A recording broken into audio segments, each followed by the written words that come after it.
Hey, Bowie Manning here. Welcome to the Garden Report, a Monday edition. We're continuing our series, previewing all the rival teams around the East, NBA teams that the Celtics could see in the playoffs, teams that might be able to threaten the Celtics this year as they try to repeat for a championship. And how can we do that without mentioning the Miami Heat, first round losers to the Celtics, the Jimmy Butler, Terry Rozier down in that series.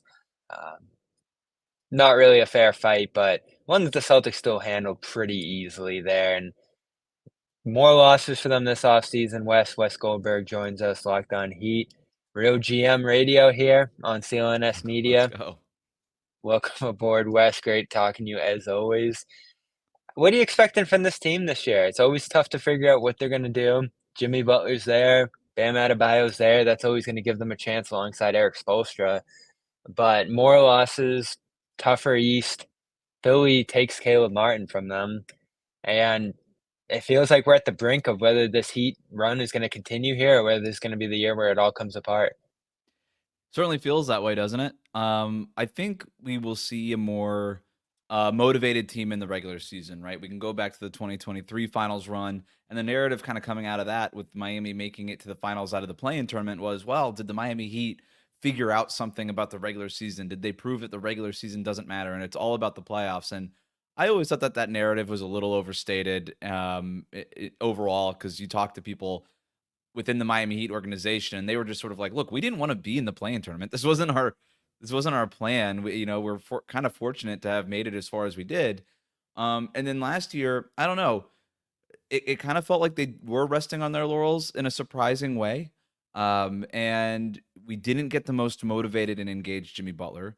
Um, I think that was a really big part of it. I also think injuries really, really hurt that team.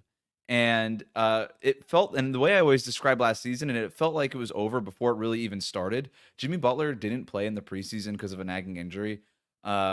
He missed games early in the season. You had Tyler Hero out for a really long stretch. Kyle Lowry, he just sort of like he had the weird training camp vibes with him. Was he going to be the starting point guard after Gabe Vincent left? Is he not? He said sort of declares to the media, "I'm the starting point guard no matter what anybody says." Basically taking shots at Eric Spoelstra in that way. They trade him by January. They bring in Terry Rozier. Terry Rozier joins a team that's like on their first 7-game losing streak in like a decade or whatever it was.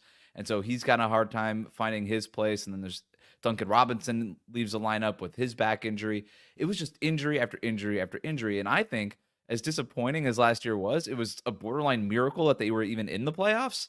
Like it was sort of a testament to them because no team in the postseason had more games lost to injury than the Miami Heat, and it wasn't even close. They were down there with teams like Memphis and Portland, who were picking in the lottery in terms of games lost to injury. So that's essentially where that season ended up. And I think because of all of that, I was talking with one of the Heat assistant coaches the other day, and he said, "Look, nobody's counting us in the contender tiers. Like they see all the stuff in the media, and they know like nobody's talking about the Miami Heat as a legitimate NBA Finals contender." And I think for good reason, by the way. But that's bulletin board material for them. So I think that this team is going to come out and look to avoid the play-in tournament for what could be the third year in a row, and actually stack some wins in the regular season. That's what I think this team will be more motivated for the jump of the season, more motivated right out of the gate, and hopefully that leads to some better vibes and maybe potentially even continuing the Jimmy Butler era.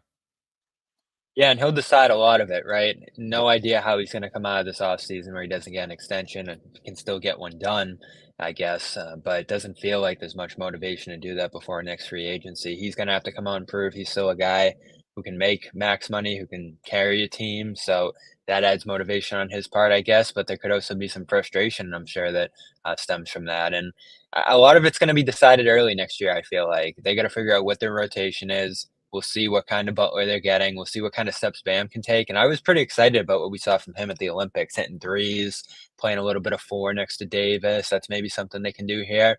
And I love who they drafted in the first round, Khalil Ware, one of my favorite guys in this draft class. So I think he's allowed to can make an impact immediately with this team here. But when you take the depth hits that they have, losing Gabe Vincent, losing Max Strus, now losing Caleb Martin, who was an important glue guy there, you're talking about Jovic playing significant minutes now. Jaquez, who I like, who I believe in, but being a primary option on this team. Rozier, we'll see what comes from him. After the neck injury there, and is Hero going to take some steps now after a couple years where it feels like he's stagnated a little bit? I just don't know if there's going to be a ceiling for this team to rise higher than they had been the last handful of regular seasons here. Now, could Butler play more? That would help. Could Bam take a step? He's still in an age range, I guess, where he can continue growing here.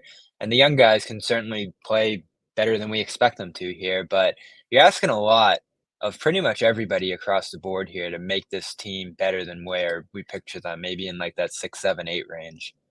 Everybody's got to be better. I mean, you hit it. I mean, it starts with Jimmy Butler. He's the head of the snake. When he's engaged, the Heat had an 8-1 record last year in games that Jimmy Butler posted a 30% usage rating or more.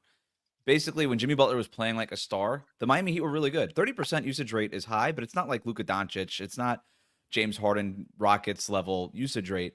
It's usually that's a rate that usually is associated with a star level player. And when Jimmy Butler plays like a star and doesn't kind of fade it into the background in more of a complementary role, when he's the head of the snake, all the other pieces sort of fall into place for Miami. You're not asking Tyler Hero, like we saw in that Celtics series, to be like the lead playmaker on a team that is trying to win a playoff round, right? Like that's just not who Tyler Hero is ever going to be, and that's okay. He's a really good sort of complementary offensive player, second side attacker, catch and shoot guy, 40% three-point shooter, great movement shooter, all these things. Bam Adebayo, he does everything at an elite level at the center position, except for score the basketball, which he does at a very good level, but not in an elite level. So asking him to be your main scorer as opposed to letting him do all the things that he does at an elite level doesn't really behoove him or the Miami Heat. Jimmy Butler needs to be that guy. But even outside of that, you're absolutely right. Like I work on my I'm starting to work on my top 100 player rankings right now. All right, And I just rolled mine out. you did? Yeah. Okay. So Yeah. what was besides Jimmy and Bam then?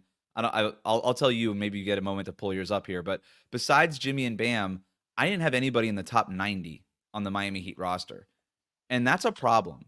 And for the Heat to make like a step, I don't know that anybody that's outside of that range is going to take a leap into being like one of these top 50 or 60 players in the NBA, which is basically like 4 Boston Celtics, right? You have like 4 of those guys in the top 60.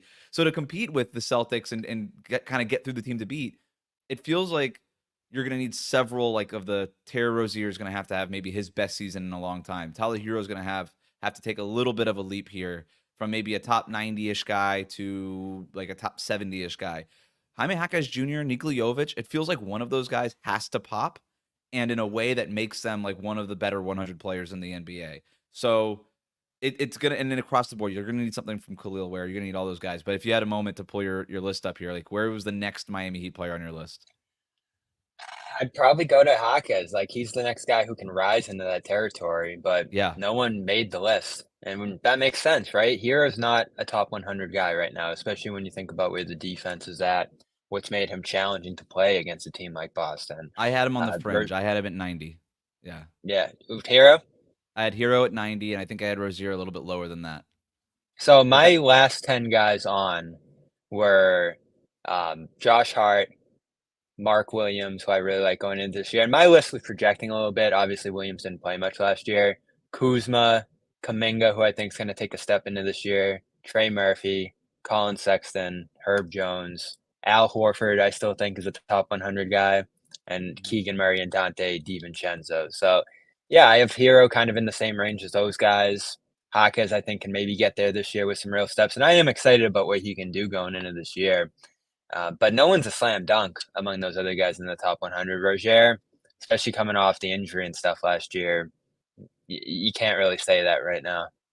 totally fair. I have a lot of the same names sort of in my bottom 10 there, my like kind of bubble on the way out. But yeah, just like it, whether or not they're the 90th best player or the 103rd best player, it's still not going to be good enough, right? They have to get into like that firm area of, hey, these are high level starters and these are firmly top 100 guys, and they just don't have that depth. But that's sort of the interesting part of this too is if this team can sort of figure out a way to get into the playoffs, then you have Bam, you've got Jimmy, you've got Eric Spoelstra. Who knows? You can't really ever count this team out in terms of being competitive, but hitting that level of like winning a championship, which is still the goal of this team, that just seems really tough for the roster the way it is right now. Yeah, you're going to need some breaks. You're going to need guys to stay healthy on your team as well. And Yeah. then you're gonna need guys to play above their level there, and then it's like, all right, what's the plan here? And that seems to be a question, we'll ask right after this break here. What is it? What is the window at this point? Is it worth extending given Butler's age, or do they need a little bit of reset? This is a conversation we've had before, but I want to shout out PrizePicks. Go to PrizePicks as it doesn't take long. It's Monday. You got Monday Night Football tonight. If you want to throw some guys into your daily fantasy team just for tonight, or you can start looking ahead to next week, and it's going to be the Patriots on Thursday. So if you want to start to look at some names who are going to be involved in that game, it's America's #1 daily fantasy sports app with over 5 million active members. It's the easiest and most exciting way to play daily fantasy sports. Christian McCaffrey already went down for me, but in my daily fantasy sports leagues here on Prize Picks, you get a new team every week. You get a new chance every week. So the injuries don't really matter. And right now they're throwing in Caleb Williams. One passing yard gets you a free square win for all of September. So you're already halfway there to a win with Caleb Williams just needing one yard to get a hit on his. Um, Two or more players, you know the deal, and you can win up to 100 times your money on Prize Picks with as little as 4 correct picks. So download the Prize Picks app today and use code CLNS. All you gotta do is pick more or less on these player projections, and if you get them correct, you'll win. Get $50 instantly as well when you play $5 with that code CLNS. That's code CLNS on Prize Picks. Get $50 instantly when you play $5. You don't even need a win to receive the $50 bonus. That's guaranteed. So a lot of great promotions going on Prize Picks right now, and more coming all the time. Let's move on to that conversation, Wes. The Butler one there. They don't extend him this offseason. I'm sure there's a sense of wait and see. What's he look like this year? How does the team do? Would you sign him long term? Do you think it's worth extending this run beyond this year, or do you think it's time to maybe take a step back and reload and retool on the fly? If I was in charge, I would not re-sign him to a max contract unless he shows something completely otherworldly this year. And I talked about Jimmy Butler before not being motivated, not being engaged. The thing I didn't say, and that's kind of being overlooked, I think, even locally, is he just turned 35 over the weekend. Oh yeah. You don't typically see players be more available and better than they were as they get older, as they get to 35, 36 years old. And so if you're talking about getting a guy, re-signing a guy at 50, $60 million a year, which is what he's going to be eligible for at this age, I just don't know. We're already talking about some of the roster issues on this team, like the holes on this team. If you lose Jimmy Butler, you don't really have that alpha kind of player anymore, unless Bam kind of takes a leap into being that guy. But if you bring him back, you don't really have a way to fill out the rest of the roster unless all of these guys just kind of take these leaps that we were talking about. So look, certainly all that stuff is a possibility. There's a universe where all of these things happen and the Heat re-sign him and everybody feels good. But I just don't see the Heat or any team really signing Jimmy Butler for 50, $60 million a year over multiple years. So that's sort of where I'm at now too, is because there's also, I think, this assumption that Jimmy Butler's just going to opt out next year no matter what. That's $52.4 million player option. That's a Right. lot of money to say no to and go into the open market, maybe not knowing fully what's going to happen. And we saw how the open market played out this summer. Like a lot of players thought there was going to be money out there that wasn't there, right? Even DeMar DeRozan went out there and he got signed for whatever, with $25 million a year with Sacramento. It would take Jimmy Butler, but if he signed the DeMar DeRozan contract, that's 2 years to make up what he just said no to. Why would you do that? You could just opt in, make the money, and then be a free agent and figure it out next year. So I don't think there's any guarantee that Jimmy Butler opts out and maybe makes this decision a little bit easier for Miami. If he has a bad year, like if he has a good year, he could opt out and certainly and try to find a deal somewhere else. But if he has a bad year at 35 years old, if there's more injuries, if there's more wear and tear that starts to build up on this guy, why wouldn't he just opt in for next year and say, no, you know what? I'll just take the $52 million. Thanks. I'm at home in Miami. I like being here in Miami. The Heat, by the way, love having Jimmy Butler. They're not like ready to get rid of this guy. There was report from the Athletic that the Warriors called the Heat about Jimmy Butler, and obviously no deal got done, which leads us to believe that the Heat said no to that phone call, and so they're not in a rush to move on from Jimmy Butler. Is sort of the takeaway there. So they're not at that point yet, but if they get to January or February and this team is several games under 500, and maybe there's more injuries to this roster that they can't stay healthy, and it just looks like the writing is on the wall. And there's a team like the Warriors or the Lakers or whatever team that comes out and says, "Hey, we'll give you a dollar for dollar, 90 cents on the dollar, give you some of the stuff that you need to reload and get you out of the Jimmy Butler business." They'd be crazy not to at least consider it, right? Yeah, no, you always have to consider everything, I think, if you're in that team's position, and you show some patience. I think that's gonna be important. You try to help these young guys grow and move along here, and I think they're still at their best with him leading the charge, especially with how good of a facilitator he is at this stage.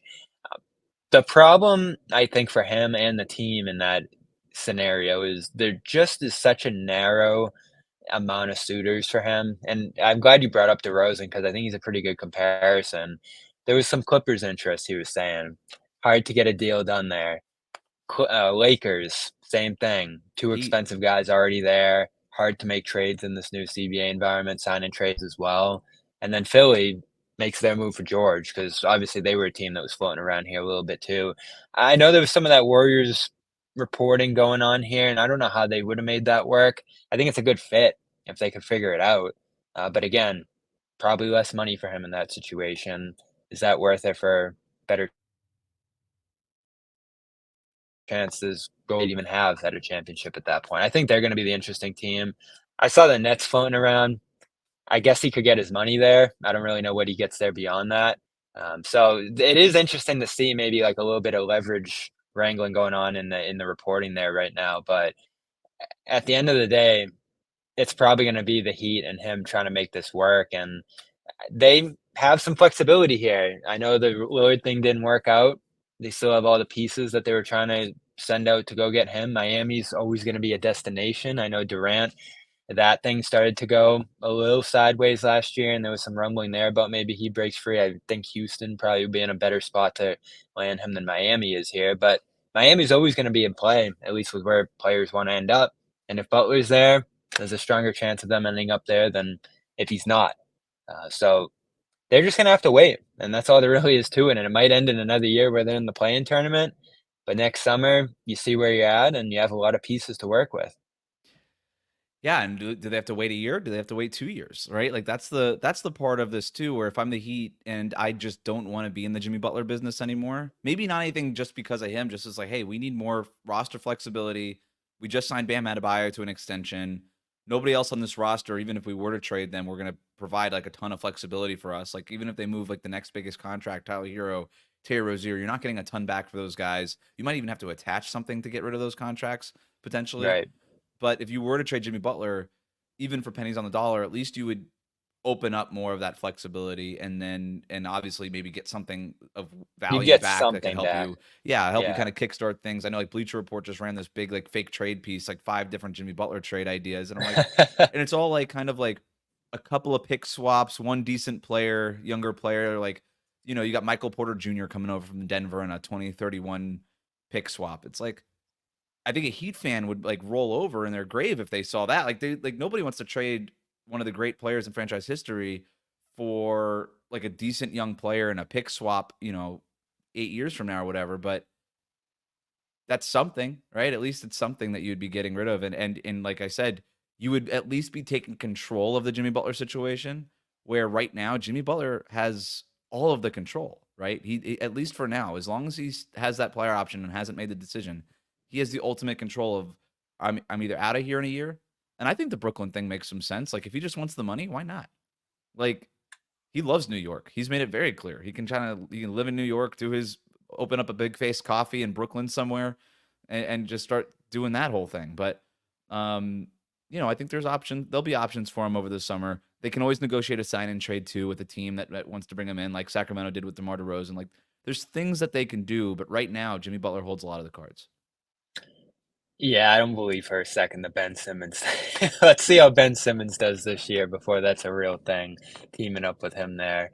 I am looking at some of these packages, though. The Denver one's not great, but, 2 fresh from the Spurs, Keldon Johnson, Jeremy Sohan. That's interesting. The Houston one, Cam Whitmore coming Houston, over that's with a couple firsts. that's the spot I keep looking at for Jimmy Butler. Like if they can't get Kevin Durant or one of these Phoenix Suns guys, like Jimmy Butler, born and raised in Houston, still appreciates that area. He's the Right. kind of guy who just fits like Ime Udoka would love coaching that guy. And you're talking about a team that really And they desperately want wants a star. That's pretty right. clear. They want to star. They want to take that next step into like the play-in mix. I don't think they're there yet. I love the Rockets' young core. I think they're going to be them and the Spurs are going to be like NBA's Twitter's favorite thing to be. Like, look out for the Rockets. Look out for the Spurs. They could make for a push for the play-in tournament. That's going to be like the fake hot take that everybody has that's out there going into the season. I'm not quite there yet with those guys, but if they were to get Jimmy Butler, that does make a lot of sense for them in terms of like a short-term move and maybe a consolidation trade. If you can get like somebody like Cam Whitmore, or Jabari Smith Jr., Jalen Green, or whatever these young guys are willing to part with, that could make some sense for Miami. Yeah, and the Heat have been so good at drafting and developing. Mhm.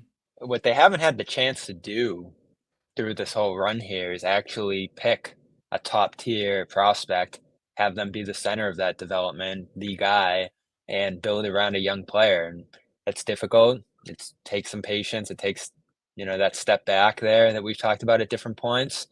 But they might be as well positioned as any other team to do it, given the coaching, given Mhm. what success that they've had with other guys in that spot, given that Bam's locked up. I don't think he's in a huge rush to get out of town if they move on from Butler here, and maybe he can even step into that role a little bit. I have some doubts about that, as I know you mentioned with some of the offensive limitations he has, but maybe Butler's out of the picture and he embraces that a little bit more. So it's all feasible there. I guess the interesting thing will be if this team starts slow, if they're out of that playoff mix early through, like, the quarter way, halfway point of the season here, is this something that could even happen at mid-year, especially with him having a player option that he's not super likely to Right. decline if he ends up somewhere that he likes? Yeah, I mean, their first 20 games, we're gonna know everything we need to know about the Miami Heat by Thanksgiving. We're pretty much gonna know their first 20 games whether this team is good or bad because they have a pretty challenging stretch here to open up the season. And if the season goes sideways by January, I wouldn't say that a Jimmy Butler trade is off the table mid-year. I wouldn't say that at all. Like that's totally a scenario that could play out here. And that might be the best case scenario for Miami. The problem is that I shouldn't say that's not the best case scenario for Miami, Yeah. obviously. But like in the world of Jimmy Butler trades, that would be the best way to do it, I think, rather than wait until next summer when teams will be a little bit more wary because of the player option, having to sign him to an extension, not knowing Jimmy Butler, not having had him in your building for a few months. So all those things. But the other part about the Heat too is as much as I say that this team wants to prioritize the regular season a little bit more, I don't think they necessarily care about being the 1 seed. I just think that they don't want to be in the play-in tournament, right? They just want to be a top 6 seed, which doesn't feel like it should be a hard thing for the Miami Heat. But apparently, for the last 2 years, it's been difficult. But um, that said, even if this team is 8 games under 500 by the trade deadline, like the Hawks got into the play-in tournament last year at 36 wins in the Eastern Conference. You could still talk yourself into, okay, we're not very good right now, but if we're healthy by the time the playoffs roll around and we're in the play-in mix, we still have a chance. And this Heat team is so stubborn about this. Like that front office, this team firmly, the front office believes that this is a championship contender. They really do. And so getting them out of that, talking them out of that is a really hard thing to do. And for them to do a calculated step back at midseason when they still have Jimmy Butler on this roster, Bam Adebayo, Eric Spoelstra coaching them to say, and basically punting on an opportunity to make the postseason, I just have a hard time seeing the Heat front office making that kind of decision, even if you could argue that it's the right one to make. Yeah, and the East is so bad. Brooklyn, Washington, Atlanta even, I don't know where they're going.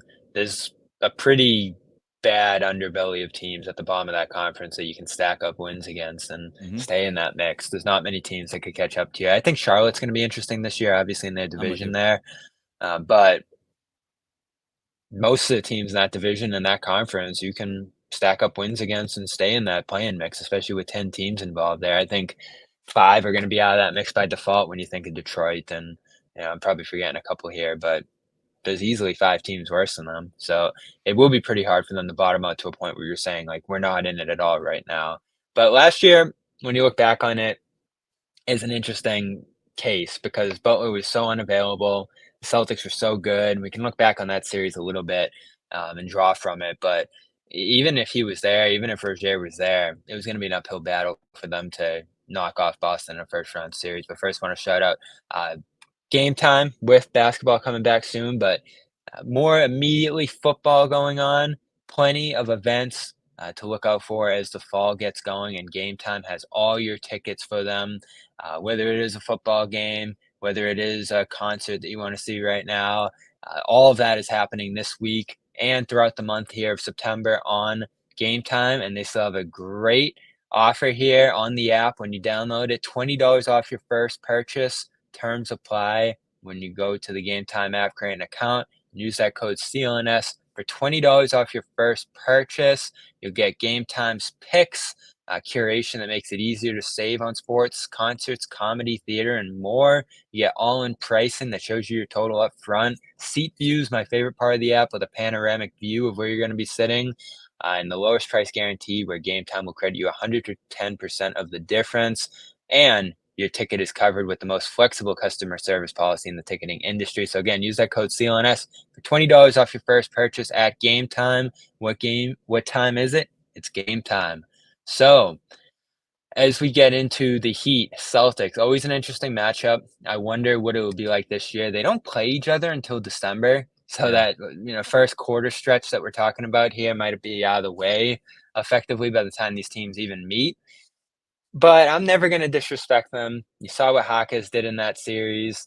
Hero's still a threat here or there. Bam, a versatile defender, and, I know the Celtics, when they look at the East, they're always looking at Miami because of that switching attack, and I think switching's still the one thing that frustrates the Celtics offense every once in a while. And Spoelstra had a really good game plan in that game too that flipped the three-point shooting on Boston in a big way there. And obviously the Heat were just so undermanned from that point on. Robinson was hurt. I think Love was hurt in that series too. So everybody was hurt and they didn't have a chance. They meet again this time around. Given what we saw from Boston last year, given that Boston's running this back, is there any chance the Heat could threaten the Celtics the way they did in the past? Like in a playoff series? Um, I mean, I don't think so, right? Like based on what we saw last year from both of these teams and the lack of any real improvements, like external additions to the Heat. Like this is the thing is, we've seen now 2 years in a row the Heat in the play-in tournament. They did beat the Celtics in the conference finals 2 years ago, on the way to the 2023 finals. They got crushed to them in a series that, like you said, obviously you can't really take a whole lot from because Miami was so hurt. But like also the Celtics won the Eastern Conference by 14 games. Yeah. And that's the one thing I like if I push back on some like Heat fans who I interact with, they say, "Oh, we were so hurt in the first round, we never had a chance." Totally true. Also, I don't know that this team had a chance had been healthy. Like we just didn't really see it. We also didn't see them be healthy all year long, so who knows? But um a lot would have to break Miami's way, I think. Like they would have to show a level of health that they just frankly have not seen and I have not showed over the last 2 seasons. You don't really see teams change in like a material way without making any material changes to the roster, or head coaching change, which obviously nobody wants a head coaching change in Miami. So you look at, okay, you tried and failed to get Damian Lillard. You tried and failed to get Kevin Durant. You tried and failed a little bit to get Donovan Mitchell. You tried and failed even this summer to make a marginal like DeMar DeRozan improvement. Or I know they called about Larry Markkinen. They called about Mikal Bridges. This team has tried to make things happen. They just obviously haven't. And so if it's just really difficult for an NBA team to change in any kind of meaningful way when the roster is basically the same. And so for that reason, like you just see what happened with the Celtics last year. They made real changes and they won the championship to the like that's the kind of thing that you kind of need in the NBA, and the Heat just haven't made those changes. So I would say for now, I expect more of the same than for something different to happen. What stood out most to you about that Celtics run last year, and do you think they're gonna be able to carry forward some of the things they did this past, season, postseason into this year? Obviously, Porzingis is gonna miss a significant portion of it early on here, but do you think there's a team that's poised to take a step beyond what we saw last year, or could there be a hangover, some impact to Porzingis being out, and maybe some other contender emerges in the East here?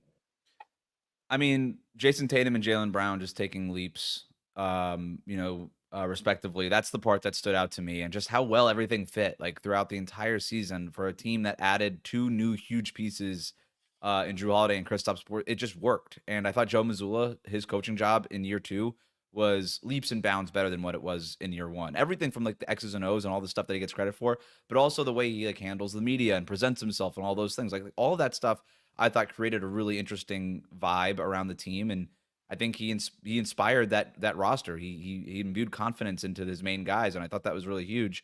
And so yeah, all that stuff was really impressive.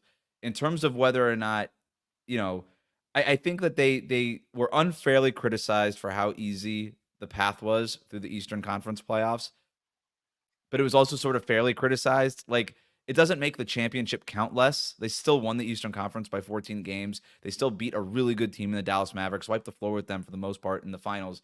Like, the championship counts as much as any other championship, but it's also true that they weren't fully tested in the Eastern Conference, and I think they're going to be tested a lot more in the East this year. But what is that? Like, were they what's is any team going to narrow the gap between the team that won the conference by 14 games last year and had this like historic net rating and all those things? Like, I think the East behind them can be better than what it was. My question is, does it matter? You know what I mean? Like, are they going from like losing whatever it was it 2 games in the Eastern Conference playoffs altogether? Do they go from losing 2 games in the East? Like, they could double their losses in the East and have lost 4 games in the playoffs. You know what I mean? So like, I think the East will be better. I don't know how much it'll matter. I like what Philadelphia did quite a bit. I'm not as high on what the Knicks did in the offseason as most people are, but I think they're going to be really good. I don't think the Pacers are really going anywhere. You can't count out the Miami Heat. The Magic and the Cavs will all get better. None of those teams The on paper Bucks. right now are on the Bucks are I'm higher on the Bucks than I think most people are. I'm not counting them out. But I don't know that any of those teams on paper are close to what the Boston Celtics are. Yeah, and they all have more questions than the Celtics do. There honestly aren't a lot of questions with the Celtics coming in, and that Porzingis thing, as big as it is, until we see what it looks like early, they were pretty good without him last year and pretty much won all those playoff games you mentioned without him. So that's something you can hang your hat on too if you're them. I'm glad you bring up Missoula. This came out today. I don't know if you saw it. It was a coaching ranking from I think CBS, and of course Spoelstra leads it here, but they had Missoula at 11 behind Tibbs, Budenholzer, Udoka, Hardy. I don't know how he ends up at 7. I like him, but Dagnall, the coach of the year, Lou Kerr, Carlisle, and Nick Nurse. Hmm. What do you think about that? Missoula's too low. Um, I might put Rick Carlisle second. He might be too low. Um, I'm with I like this is such an NBA Twitter thing. I know this is technically from CBS Sports, but like, congrats to Will Hardy for coaching a team to 30 wins 2 years in a row. Like, what is that all about? That to me is when we kind of get too galaxy brained and live in our little bubble. That's like the difference between expectations between teams. So Will Hardy's too high. He's a really good coach. He's too high. Mike Budenholzer hasn't been in the league, so to put him in the top 10 over the guy that just won the and Tom Thibodeau, who just didn't he win Coach of the Year? Who won Coach of the Year last year? Oh, Dagnall. Um, Dagnall, yeah. Finch is probably too low also. Um, it's funny how Greg Popovich, when he has no talent on the roster, except it now is like a middle of the pack coach, where he might be the greatest coach of all time, if you ask certain people. But I think Jason Kidd is also too low. But yeah, I'm sorry, Joe Mazzulla is he's too low, and we got to stop giving credit to teams to coaches who haven't won anything. Yeah. No, Hardy's certainly too high there. I'd say Udoka's Ime, probably too high. He's yeah, good. a little bit.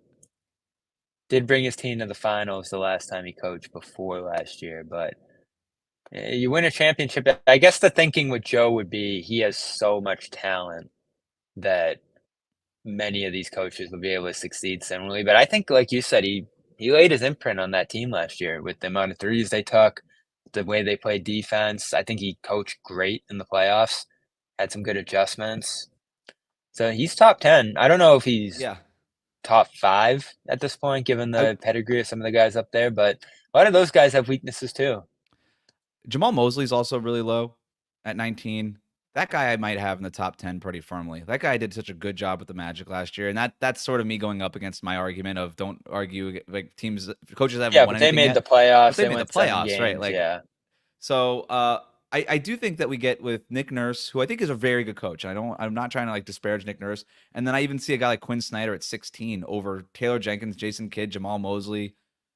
Like, I don't know. Quinn Snyder's a good coach, but like, so at risk of alienating your entire audience, which is, I guess, your problem, not mine. But um, I we get into like the Brad Stevens level of evaluation here with head coaches sometimes, where you like design a really cool sideline out of bounds play, and all of a sudden you're a top 5 coach, as if that's like 80% of a coach's job. When in reality, like designing a slob is like 2% of a coach's job, right? It's like it's such a little part of the head coach's job, but we give it such importance, and they design like 2 awesome sidelines out of bounds plays, and we're like, "Oh my god, what a schematic person. Like this is so cool. What a great."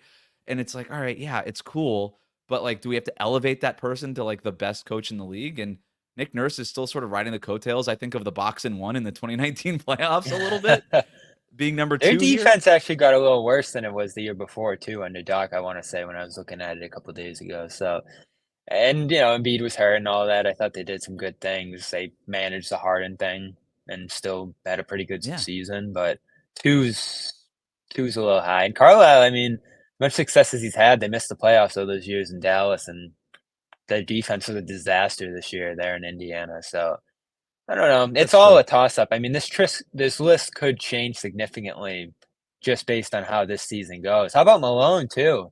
I mean, he's great. Just won the championship. He would have been firmly top 10 coming off the championship a year ago, right?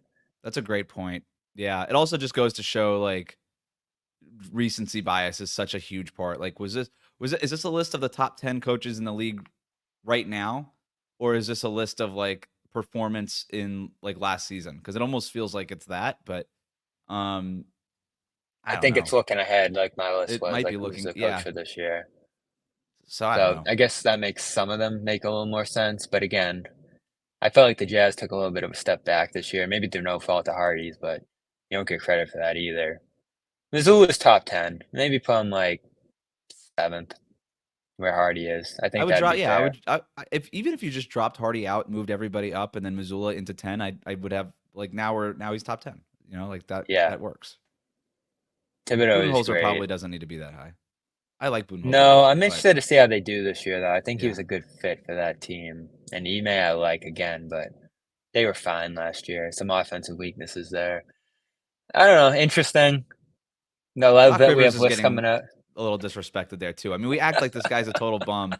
Like, the guy wins regular season games like a machine. Like, that guy is a regular season's wins machine. Like, we'll give him some credit for that. If we're gonna put Budenholzer at 9, you know, Their defense did get better under him too in Milwaukee, but and thought he then did a good everyone job with got him. hurt. Yeah, So I'm interested to see how that goes. I'm high on the Bucks too. I like them. Maybe some reasons for concern there with Middleton and all of that, and they aren't getting any younger. But I'll always believe in Giannis.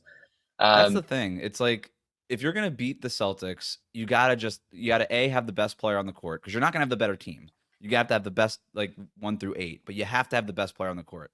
Giannis can be that guy. Joel Embiid could be that guy when he's healthy. That's my problem with the Knicks, is I don't think they have, like, Jalen Brunson maybe could be the best player on the court for a couple of games in a series. Jason Tatum's a better basketball player than Jalen Brunson. Um, but it just feels like the Knicks are trying to beat the Celtics at their own game with a worse roster than the Celtics. And I don't know that right. that's how you beat the Celtics. I kind of feel like you just have to pound the living snot out of the Celtics with just a guy like Giannis or Embiid, just like this super physical presence who just like breaks all of your schemes. To me, is like the only way to do it. Yeah, especially with the way they could be vulnerable at that center position a little bit this year, given Horford's age, Porzingis' injuries. I think that's going to be where you have to try to expose them. But Tatum's made up for that with some of the rebounding and defensive things he's able to do. Hmm. I want to talk a little bit more Celtics before we get out of here, but first, let's give a shout out to one of my favorite sponsors, HelloFresh. Love HelloFresh. It's meals right to your door, ready to cook with laid out instructions, prepackaged ingredients. So you don't need to spend any time in the grocery store and you don't have to be figuring out what you need, what you forgot. It's all there and it's America's #1 meal kit. Customizable, love that about it. You can get what you like to eat, what you need to eat, dietary restrictions and all that. You can decide when it comes. It just makes your life that much easier when it comes to preparing food and it makes it fun too, which I love. I'm a big cooking guy. But if you're not, they make it easy for you as well. 50 recipes to choose from every week. Just pick your meals and delivery date. It's that simple. And home cooked meals are so much better for you. You don't always have time to pull it off, but with HelloFresh handling all the meal planning, shopping, and most of the prep makes it easier than ever to get dinner on the table quick and painless. No more endless recipe searching or spending money on the whole jar of spices just for a pinch. With HelloFresh, everything you need to make delicious meals comes right to your door, pre-portioned and fresh, plus the included step-by-step recipe cards that I mentioned. So for free breakfast for life, as long as you use HelloFresh, go to HelloFresh.com and use the code FreeGarden. HelloFresh.com/FreeGarden gets you one breakfast item per box while your subscription is active. That's free breakfast for life just by going to HelloFresh.com/FreeGarden. America's #1 meal kit, HelloFresh. So, before we wrap this up, Wes, if you had any question for the Celtics this year, what would it be coming in this year? The Kristaps Porzingis injury. I mean, I I don't believe anything I read on it, and not because I think anybody is full of it or whatever, but I just this was a rare leg injury. This is the way it keeps being told. Like it was a rare injury, a weird leg injury, all these things. I'm like, okay. So then if it's rare and if it's weird, then I'm not gonna. I have no idea how it's gonna play out. So I know that he's gonna be out for a couple months. We probably won't see him until like the end of this year, early January or something like that, based on some of the timeline that's been out there. But I don't know that he's gonna be back and healthy next year, like for the rest of the season. Are we just assuming that once he's back, he's back? I wouldn't assume that. I mean, we saw the guy twist an ankle in the first round and he was out for almost the entire playoff run. So that to me is the big question with Al Horford, 38 years old now. I have that right? Like he's going to have to, I mean, he was already on a little bit of a maintenance program last year. That's only going to continue. So there's just going to be a lot of nights where it's Xavier Tillman and who's a fine player. And they have some depth there at that position too. But the difference between, I think the biggest thing with me is the Celtics are a great team even without Kristaps Porzingis and maybe even without Al Horford. Like without both of those guys, they could still be a great team. They're so I think they deep and went so 4-0 talented on the without them perimeter. last year, both of They, them. exactly, but they're not an unstoppable team. They're not the team that just flip every matchup on its head the way that Kristaps Porzingis helped them do in the finals and all these things. In game one, the first half of game one where it was just unreal, but like they go from unstoppable potentially to great, which great is still good enough to win the championship, but it does open the window, I guess, for somebody to upset them. And that would be my really that's like the only concern I have about that team is can they get enough quality minutes at that center spot to kind of stiff arm the East, the competition in the East that's coming for them. Yeah, and my worry there, and I have some of the same concerns as you. I've heard that it's not an injury that's gonna threaten him beyond the recovery time there, and that recovery time could linger longer. And I think Brad Stevens has emphasized that that could be the case. I think 5 to 6 months brings him like the end of December, but on the game would be surprised if he's still out into the new year. You can't lean on Horford more to overcome that, because that's just gonna put that much more stress on Horford, who stayed healthy through this whole second Celtic stretch. It's just fatigue and the management and stuff like that that you talked about there. So, yes, playoff time, and when people talk about that 31-6 record, a lot of it came in the playoffs, and the beauty of the playoffs is that Horford's gonna be playing 35, 40 minutes anyway, so you Mm-hmm. can make up for it that way. During the regular season, he's probably 25, 26, so that leaves a lot more minutes for the depth guys, and they're capable, but like you said, it lowers the margin for error in those spots, and you probably have to play a different style, probably have to come up with some new game plans. It definitely changes the way they look out there when it's Horford instead of Porzingis. Like, Would they go Horford's great. small? Would they go small with like Tatum and Jalen Brown sort of as the front court there? Because they didn't experiment with that as much as I think people thought they would last year. I think you're gonna need one of the bench guys to step up if that's the case. Like, Hauser out there with that lineup, I don't know, as much Pritchard, certainly your 3 guards at that point. Can Springer get involved? He's a little sturdier defensively, but he's just not an offensive player at this point, and they drafted a wing in Shireman, Yeah, who maybe you could go small with out there, but you don't I know like what him a he's lot. capable of yet. So they're gonna have to try some stuff, and that's Steven said they're excited about that. Like, they Hmm. can experiment a little bit early on. Maybe this isn't as dominant of a regular season team, and that might not be a reason to panic if they're experimenting. But the worst case scenario would be Horford 35 minutes every Hmm. night just to get by and win every game. And that's I think Missoula will adapt to that, but Missoula wants to win every game. Every coach does. So I think that's gonna be tough for him. Like, I don't know if he's gonna play Springer. I don't know if he's gonna Right. play Sharman a ton if he doesn't look great right away. And Horford's super reliable. So that's gonna be an adjustment for him too early on. The first quarter of the season is gonna be interesting because I don't know if it's gonna be like the '09 Celtics where they go crazy. That team started 27-3 after the title, or there's going to be some hangover slash Porzingis issues early on. I'm super interested to see. Yeah, it's a great point you brought up because even the experimenting that Joe Mazzulla did last year, it was typically like weird defensive lineups and zones and just like offensive like 5 out He stuff, loves but double always big. it was always with his most talented players on the court, right? In Yeah. terms of like experimenting with, is this player any good? We didn't get a lot of that, No, they and didn't play O'Shea a ton. I think that's a yeah, reason he's probably gone. So that led to, a lot of success last year, but you didn't get answers on some of the questions or some of the players on the bottom side of the roster. Even Xavier Tillman had a tough time breaking through early on, and they're going to need him. yeah. Yeah, no, and I think that's sort of the luxury of, well, we just won the championship. So the proof of concept that we could do this, we know that. We know we could do it. We don't need to be this dominant team in the regular season the way that they might have needed to be. I think being as dominant as they were in the regular season obviously gave them all the confidence and helped them win the championship. Like in terms of the regular season mattering or not, I thought the regular season mattered a lot for Boston last year. Like a lot, a lot. Um, they don't need that to matter as much. I don't think the Celtics have the number one record in the East this year. I think there's other teams that are probably a little bit more hungry who want to stack up wins. Where the Celtics, I think they could afford not to like necessarily win games, but be productive, like just be productive in other ways, right? Like they're still gonna roll out of bed and win 55 games. Like that's just gonna happen. But um, do they need to win 60 plus? I don't know that they do. I think they need to be more productive in other ways and sort of find answers on other spots of the roster. That'll be one of my first questions at training camp, which begins in a week. We will have coverage of it. Media day a week from tomorrow. So we are on the doorstep of Celtic season. It's a big reason I wanted to get into some of these other teams who are probably getting going a week later. I think Heat are around the first, right? September 30th, media day. The next day, October 1st, they head to the Bahamas for training camp. All right, are you going? I uh I have recently decided that I am not going to go. If I'm going to go to the Bahamas, I'm not working, man. I'm not doing that. I'm going to go to the Bahamas. And you live in Miami, right? There's not Yeah, what's a the big difference? reasoning. He's Wes Goldberg, great friend of the show, and a member of the network now as well through Let's RealGM go. Radio. What do you got going on over there?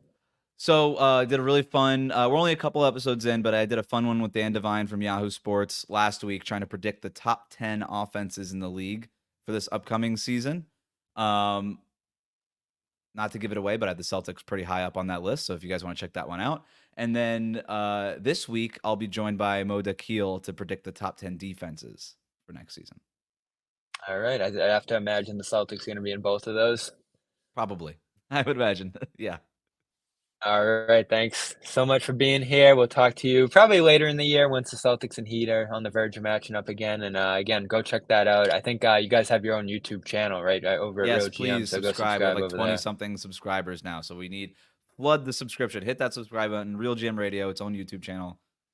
Go subscribe over All there, right. please. And I'll put that link down there below. Of course, check out our sponsors, HelloFresh, HelloFresh.com/free garden, PrizePicks, great time of week to get in on that promo code CLNS, as well as GameTime, same code CLNS for $20 off your first purchase over there. Again, terms apply.